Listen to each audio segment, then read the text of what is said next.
नमस्कार, मैं वैद्य श्वेता कौशिक आज आप सबसे बात करने वाली हूँ एक त्वचा की बहुत ही गंभीर समस्या के बारे में, जिसका इलाज एलोपैथी साइंस में है, लेकिन बहुत टेम्पररी रूप से, क्योंकि हम सब जानते हैं एलोपैथी साइंस कहीं ना कहीं सिम्टम्स पे काम करती है, वो उसके कॉज पे काम नहीं करती। इसलिए पेशेंट जो मेरे पास आते हैं वो बहुत ज़्यादा डरे हुए होते हैं। उन्हें लगता है कि जीवन भर ये बीमारी उनके साथ चलेगी और उनको जीवन भर दवाइयों की सहायता लेनी पड़ेगी इस बीमारी से ठीक रहने के लिए। लेकिन क्या असल में ऐसा है? मैं बात कर रही हूँ सोरियासिस के बारे में। सोरियासिस एक स्किन डिसऑर्डर है जो कि एलोपैथी साइंस के अकॉर्डिंग ऑटो इम्यून है। ऑटो इम्यून डिजीजेस वो होती हैं जिसमें हमारे बॉडी के सेल्स हमारे ही अच्छे सेल्स को मारने लगते हैं, यानी कि हमारे बॉडी के जो सेल्फ सेल्स हैं वो फेल करते हैं रिकॉग्नाइज करने में नॉन सेल्फ सेल्स से। इसलिए उन्हें समझ ही नहीं आता कि हमारे बॉडी के सेल्स कौन से हैं और फॉरेन सेल्स कौन से हैं, जिस वजह से वो हमारे बॉडी के ही सेल्स को मारने लगते हैं। सबसे पहले देखते हैं इस कंडीशन में सिम्टम्स क्या क्या मिलते हैं। सबसे कॉमनेस्ट सिम्टम और जिससे सबसे ज्यादा पेशेंट परेशान रहता है वो है इचिंग। इस कंडीशन में पैचेस डेवलप होते हैं जो कि पूरी बॉडी को कवर कर सकते हैं और इसमें सिवियर इचिंग होती है, इतना कि पेशेंट खुजला खुजला के अपने पार्ट से खून निकाल लेता है। इस कंडीशन में पेशेंट को बहुत ज़्यादा स्ट्रेस रहता है अपने अपीयरेंस को लेके और खुजली को लेके। वो काफ़ी एम्बैरेस्ड रहता है। पब्लिक प्लेसेस में जाने से उसको अजीब लगता है क्योंकि लोग उसको बुरी नज़र से देखते हैं। ये प्रॉब्लम कम्युनिकेबल नहीं है, इस चीज़ को लोगों को समझना चाहिए और इसलिए उन लोगों के साथ भेदभाव भी नहीं करना चाहिए।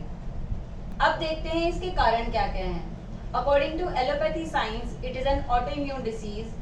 Autoimmune disease is a disease in which our body tends to kill our own cells. It kind of react in a hyperactive way. यानी कि हमारे बॉडी रिकॉग्नाइज करना भूल जाता है सेल्फ सेल को फ्रॉम नॉन सेल्फ सेल्स या फिर फॉरेन सेल्स, तो इसलिए वो हमारे बॉडी के ही सेल्स मारने लगता है। इसके अलावा इसके कॉजेज की अगर बात करें तो faulty food habits, faulty lifestyle, lack of exercise and stress. Stress दरअसल एक विशियस साइकिल कॉज करता है कि इस प्रॉब्लम से स्ट्रेस होता है और कहीं ना कहीं स्ट्रेस रीजन है इस प्रॉब्लम के होने का, और ये साइकिल कंटिन्यू चलती रहती है जब तक स्ट्रेस करेक्ट नहीं होगा। ये प्रॉब्लम कहीं ना कहीं अग्रेवेटेड फॉर्म में ही रहती है। अभी तक हमने देखा कि सोरियासिस क्या होता है, इसके कारण क्या है और इसके लक्षण क्या हैं। अब बात करते हैं इसके ट्रीटमेंट के बारे में। लेकिन ट्रीटमेंट पे जाने से पहले मैं आपको 3 बातें बताना चाहती हूँ। पहली कि ये जल्दी ठीक होने वाली बीमारी नहीं है। दूसरा, घरेलू नुस्खे ना आजमाएं। तीसरा, सबकी स्किन टाइप अलग अलग होती है, तो किसी के भी रिकमेंडेशन से आप कोई भी स्किन अपनी बॉडी पे ना अप्लाई करें।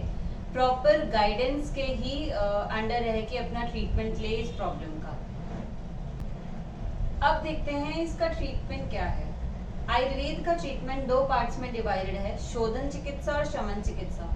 शोधन चिकित्सा प्योरिफिकेटरी मेथड्स होते हैं जो हमारे बॉडी के अंदर जमा इम्प्योरिटी और टॉक्सिन्स या फिर दोषों का जो इम्बैलेंस हो रखा है उसको करेक्ट करने में हेल्प करते हैं। शमन चिकित्सा में हम मेडिसिन देते हैं जो कि बचे हुए दोष शोधन चिकित्सा के बाद जो रह जाते हैं शरीर में, उनको शांत करने के लिए करी जाती है। शमन चिकित्सा की कुछ मेडिसिन जैसे रक्त शोधक द्रव्य मंजिष्ठा, सारिवा, इसके अलावा आरोग्यवर्धनी वटी, गंधक रसायन, ये कुछ मेडिसिन है जो कि नॉर्मल तरीके से यूज करी जाती है क्लिनिक पे। और इसके अलावा भी बहुत सारे फॉर्मुलेशंस अवेलेबल हैं जो कि एक आयुर्वेदा डॉक्टर एक बॉडी टाइप को समझकर, पेशेंट की कंडीशन समझकर, देश काल ऋतु ये सब चीजें जानकर, उनकी अग्नि डाइजेस्टिव फायर जान के एक पेशेंट को एडवाइस करता है। अब अगली चीज आती है कि पेशेंट को रिलीफ कितने दिनों में मिलता है। मेरे एक्सपीरियंस के हिसाब से पेशेंट को डिफरेंस 10 से 15 दिनों में ही देखने को स्टार्ट हो जाता है, और अगर वो प्रॉपर तरीके से शोधन कर्म, शमन चिकित्सा, संसर्जन क्रम और बाद में बताया गया डाइट और रेजीम फॉलो करते हैं, और जो भी रेस्ट्रिक्शंस उनको बताए जाते हैं जो कि बहुत इजी है फॉलो करने में, अगर वो उसे फॉलो करते हैं तो with in a span of 3 months only ये प्रॉब्लम जड़ से खत्म हो सकती है। अगर आप या आपके परिवार में से कोई इस बीमारी से पीड़ित है तो आज ही अपॉइंटमेंट बुक करें नीचे दिए गए नंबर पे। अगर आपको ये वीडियो पसंद आई हो तो please like, comment and share. Thank you.